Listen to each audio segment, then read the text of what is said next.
Di perairan dekat Pulau Seribu, Indonesia, seorang pria bule sedang menangkap ikan dari kapalnya. Pria ini bernama Ryan Taylor, seorang bule dari Australia, juga seorang traveler yang suka mengunjungi banyak negara. Kapal kecilnya mengalami kerusakan. Mengamati sekeliling, dia bersiap untuk turun ke darat. Anehnya pria ini memiliki pistol. Lalu dengan kapal karet kecil dia menuju daratan. Pria ini mendarat di Kepulauan Seribu. Dibantu nelayan lokal, dia meminta diisikan minyak untuk kapalnya. Dengan bahasa Inggris, bule ini menanyakan tentang mekanik. Pria lokal ini menunjukkan arahnya.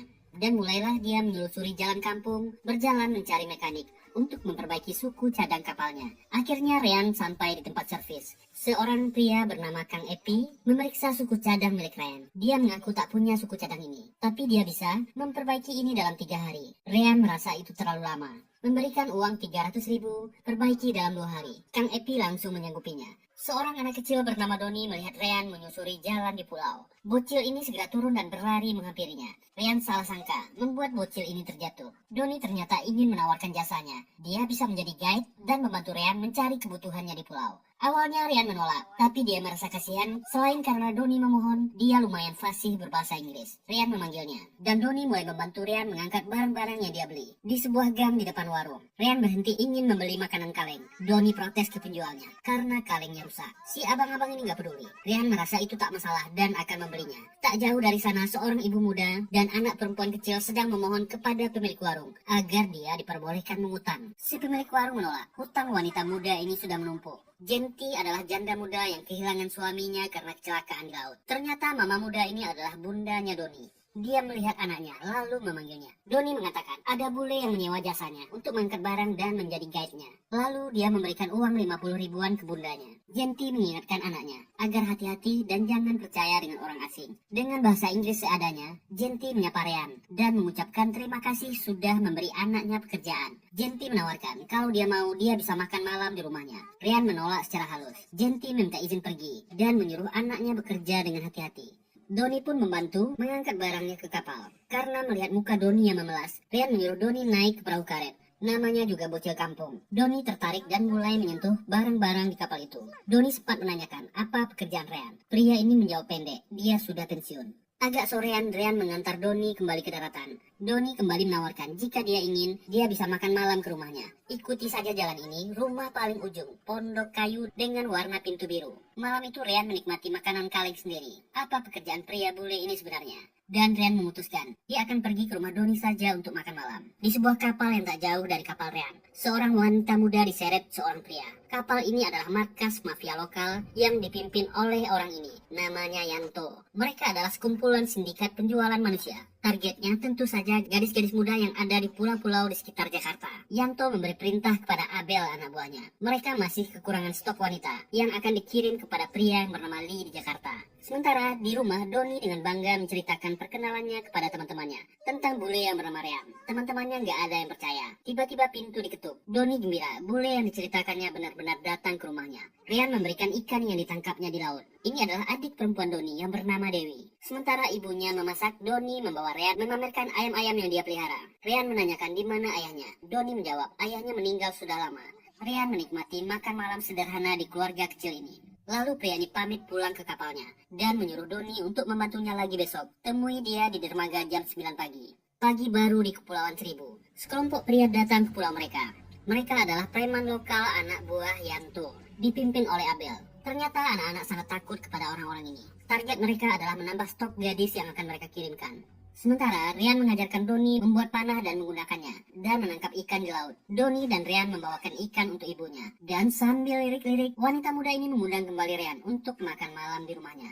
Mana tahu kan, bule ini tertarik kepadanya. Ryan mengiyakan dan meminta izin pergi. Ryan menemui Kang Epi, meminta spare part kapalnya yang diperbaiki. Tapi dia kurang puas dengan pekerjaannya. Gila lu bule. Dia meminta itu diperbaiki lagi, dan buatkan satu lagi, sambil memberikan lembaran merah. Sejak saat itu, Ryan sering datang ke rumah Doni dan terlibat aktivitas dengan kedua bocil ini.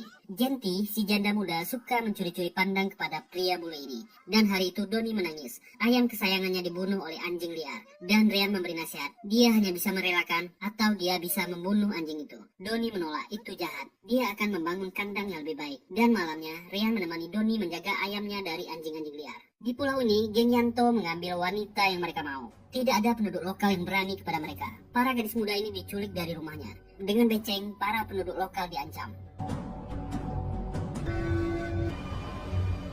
Para gadis di mobil dilecehkan oleh para preman ini. Di pasar pulau, Doni sibuk membantu Rean membereskan barang-barang yang dibelinya. Karena sudah tak muat, Rean menyuruh Doni untuk membawa barang-barang ini ke rumah dengan gerobak kayunya. Segera kembali, dia akan menunggu di sini. Doni dengan semangat menarik gerobak kayunya. Dan saat itulah mobil yang dibawa Abel dan para preman melaju kencang melewati pasar, menabrak Doni yang menyeberang dan terus melaju. Dengan geram, Rean melemparkan batu mengenai kaca spion.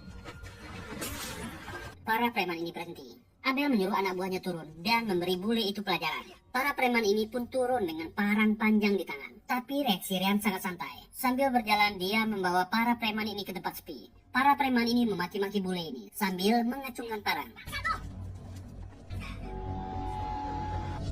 Si gondrong yang terluka wajahnya ini sangat marah dan menyerang Rean dengan golok. Tapi yang terjadi adalah hal yang membuat merinding.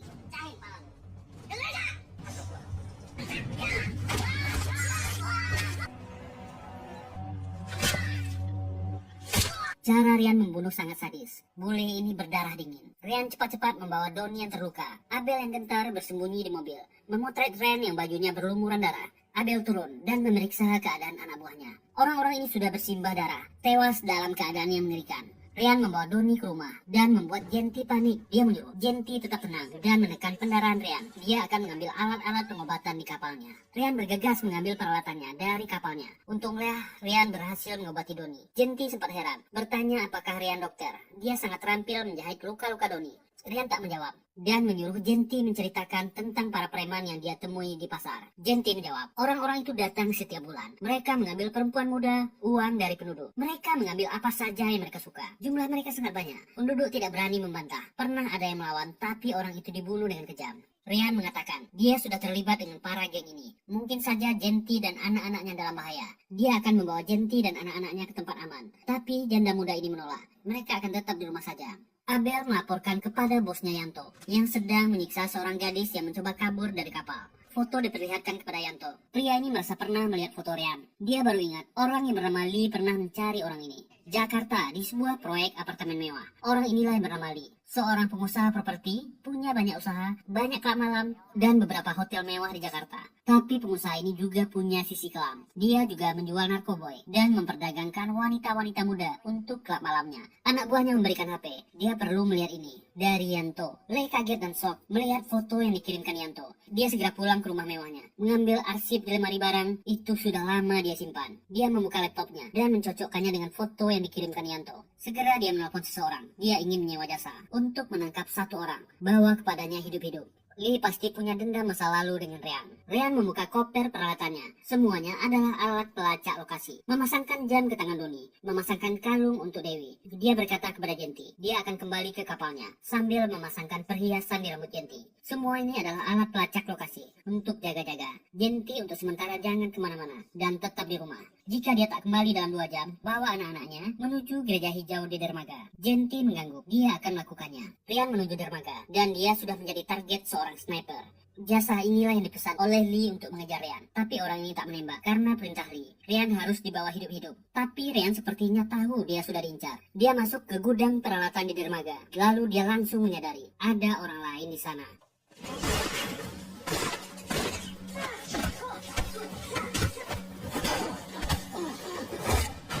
Pria botak ini dilumpuhkan. Dia diikat dan dibuat sadar oleh Rian. Menanyakan siapa yang mengirimnya. Terlihat si botak ini ketakutan. Tapi dia tak mau menjawab. Rian dengan dingin menghabisi orang ini.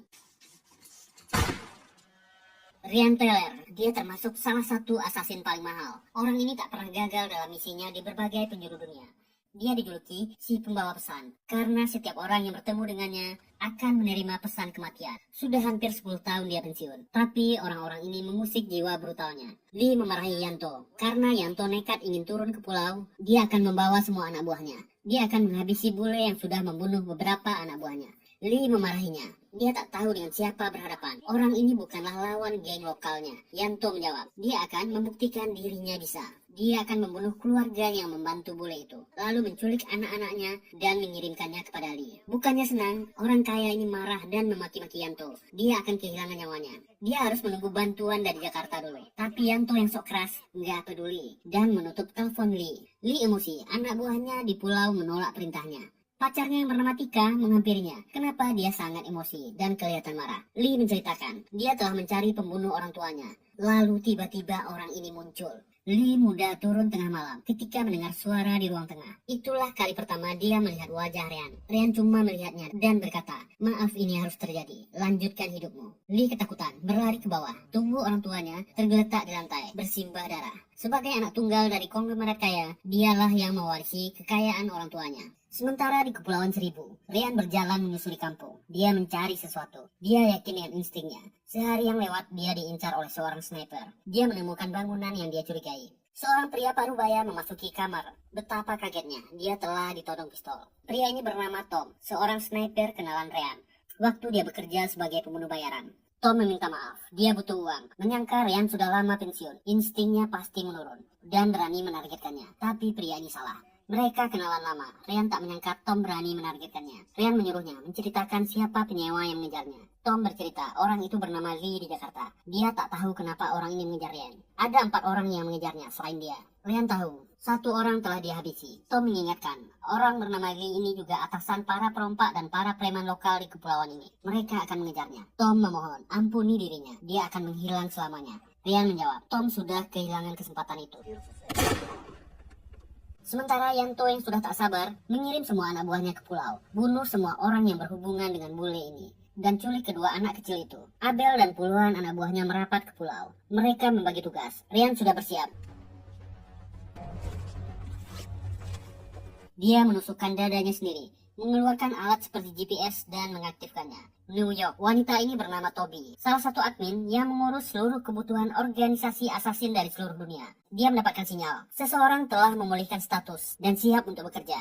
Orang ini adalah legenda, salah satu pembunuh bayaran paling mahal di masanya. Orang ini si pembawa pesan. Abel menerima telepon dari Yanto, bawa kedua anak kecil itu dan habisi ibunya. Para penduduk lokal yang melihat geng Yanto berkeliaran segera masuk ke dalam rumah dan mengunci pintu. Kampung itu langsung sepi. Dan beginilah nasib para preman lokal ini, mencoba melawan pembunuh profesional. Malam panjang yang mengerikan.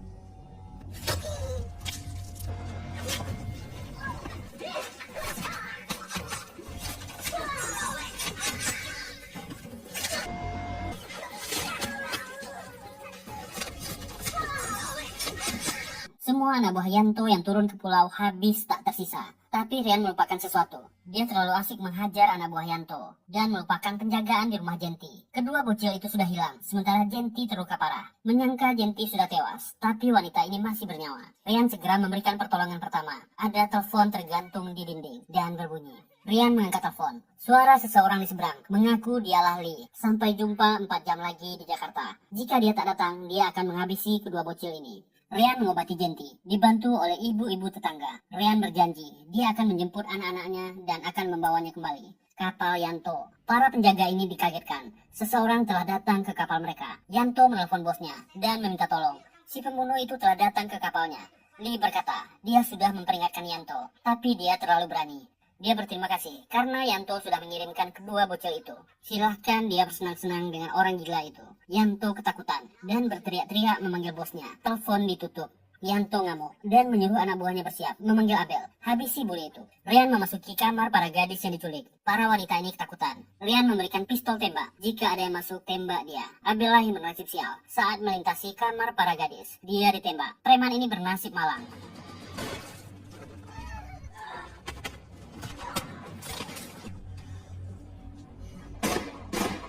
Yanto yang didampingi kedua anak buahnya dengan ketakutan memberondong senapan mesin. Tapi itu nggak cukup. Ryan terlalu tangguh.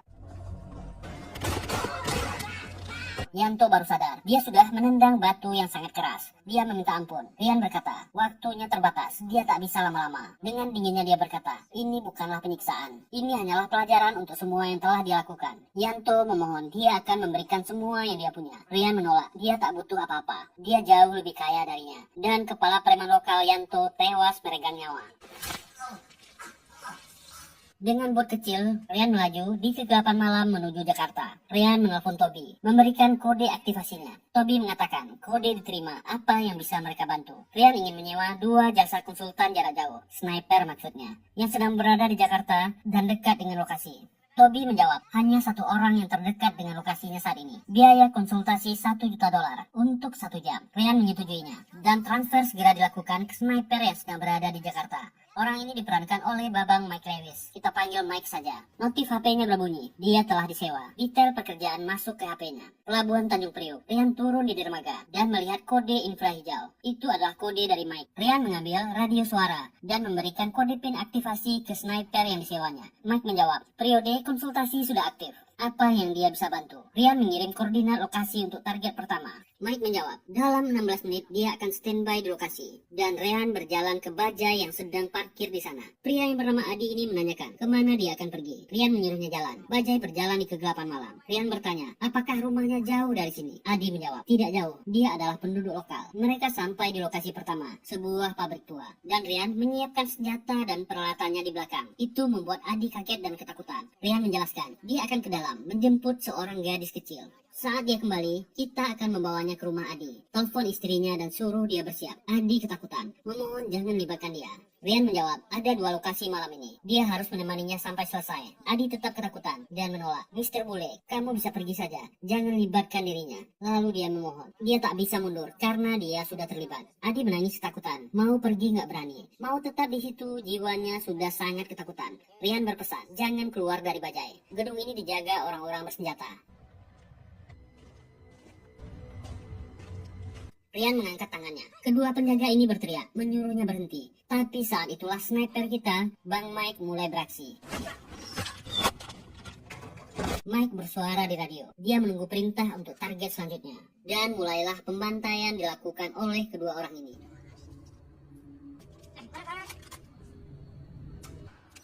Coba periksa.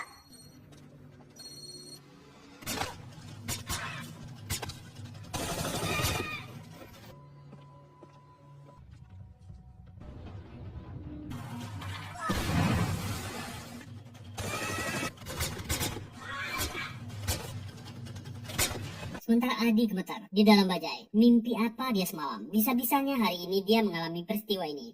Ryan meminta tolong kepada Mike, amankan sopir bajai di luar. Beberapa pria bersenjata melihat ada bajai yang parkir di depan pintu. Mereka mendekati dan menodongkan senjata, berteriak menyuruh Adi turun. Salah satu dari mereka melihat tas dan berteriak, ini tas si bule. Dan mereka pun bersiap-siap akan menembak Adi. Tiba-tiba, satu demi satu kepala hilang. Adi melihat secara langsung peristiwa sangat mengerikan terjadi di depan matanya. Suara Mike terdengar di radio. Sopir bajai aman. Ryan memberitahu dia akan menuju lantai atas dalam 1 menit. Mike segera mengubah posisinya. Ryan sampai di lantai atas.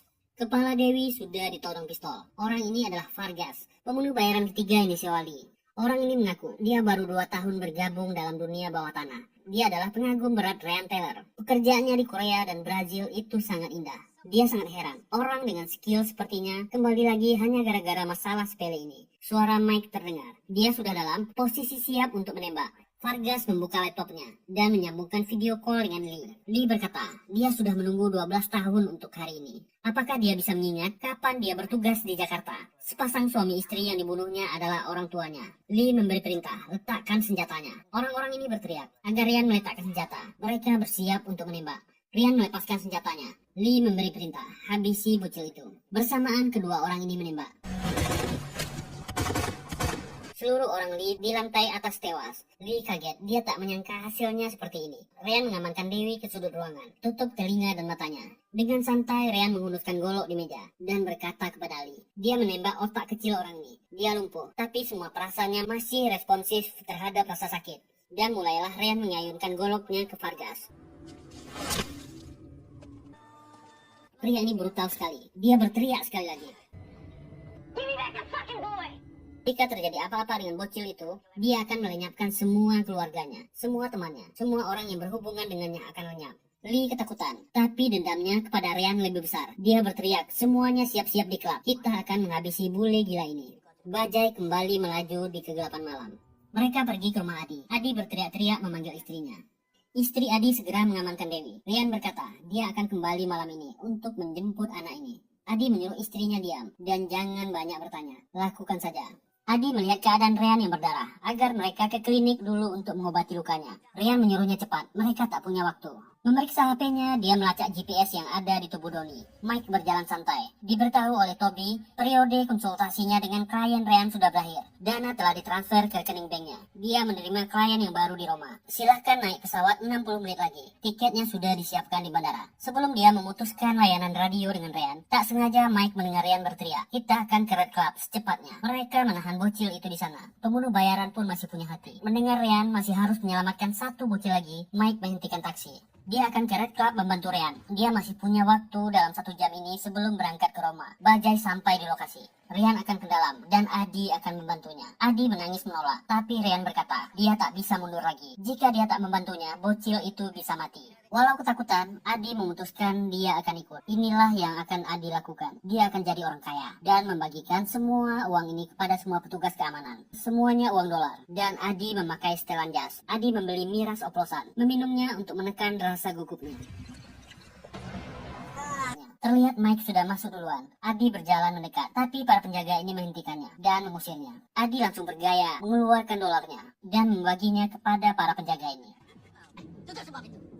Pesta dimulai. Semua pintu ditutup. Red Club adalah salah satu klub malam milik Lee. Tempat inilah semua transaksi narkoboy dan wanita dilakukan Lee. Karena backingannya kuat, tak ada aparat yang berani menyentuh tempat ini. Adi terpukau dan terkesima melihat suasana tempat itu. Malah pikirannya sempat melayang digoda wanita penari di panggung. Adi tersadar. Dia ingat tugasnya dari Rian. Dia hanya punya waktu 10 menit membagikan uang. Lalu carilah ruangan yang aman. Adi bergaya seperti bos, memberikan uang dolar ke setiap security yang ditemuinya.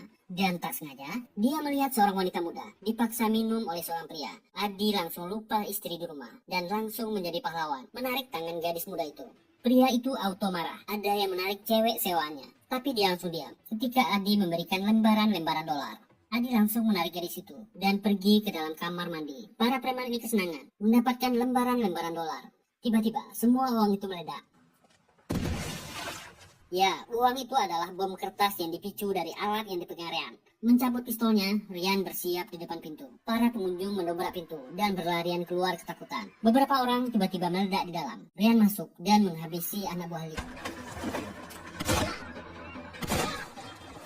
Ketika bersembunyi ketakutan, Rian mengira wanita ini adalah pengunjung biasa, lalu menyuruhnya keluar. Pertempuran dilanjutkan. Anak buah Lee menghujaninya dengan senapan mesin, dan Mike yang di dalam memulai pertolongannya kepada Rian. Suara Mike terdengar, memberi koordinat posisi anak buah Lee. Rian dan Mike dengan barbar menghabisi semua anak buah Lee di ruangan itu.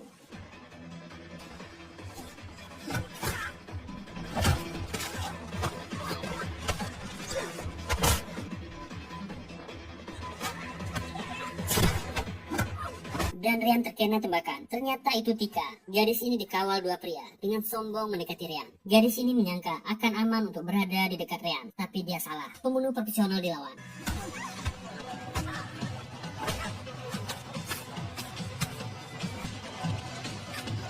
Semua anak buah Lee di ruangan itu dikirim ke akhirat. Mike memberi kode, dia akan pergi. Sementara di ruangan bawah, Lee mulai panik. Semua radio anak buahnya di ruangan atas mati. Rian menuju lokasi ke bawah. Dan inilah pembunuh bayaran keempat, Jake.